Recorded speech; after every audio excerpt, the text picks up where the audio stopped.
Welcome back mga kalapatids. Palipad tayo ng mga ibon natin mga kalapatids. 2 out of 2 tayo Naku, yung ibon natin galing Llanera, Nueva Ecija.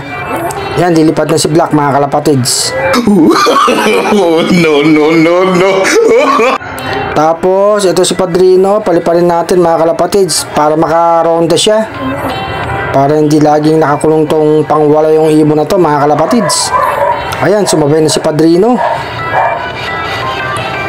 Si Black, sabay ko na rin mga kalapatids. Sabayan mo na si Padrino din sa taas, Black. Ganado silang lumipad mga kalapatids. Sanga na nga, wag umulan. Nagsabay na Padrino at saka si Black mga kalapatids.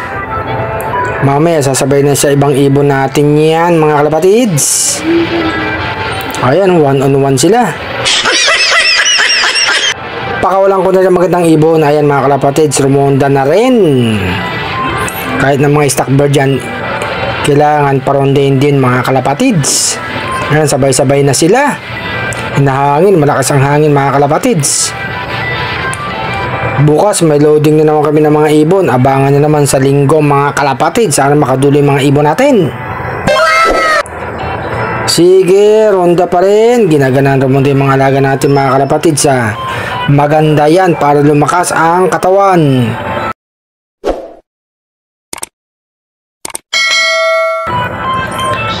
Eto, pakainin ko na si Baby Padrino mga kalapatids. Ganadong kumain. Kahawig ng kanyang ama si Padrino. Papasok na nga yung mga alaga natin mga kalapatids. Magsisipasok na yun. Pumasok na si Black. Tapos yung ibon na yan na isa, papasok na yan mga kalapatids.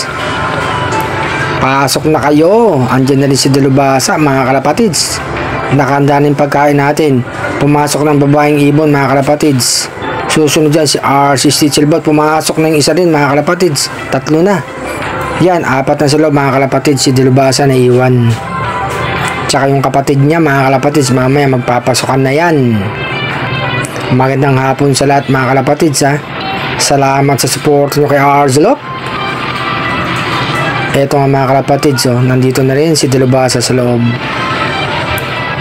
Si Black hinuli ko na mga kalapatids para mahuli ko na rin to si Padrino. Eto lang naman ang nagpapapasok sa kanya, si Black mga kalapatids. Ayun na, dumidikit na si Padrino. Nahuli ko na si Padrino mga kalapatids. Eto nga si Arcelot mga kalapatids, happy flying Magandang araw.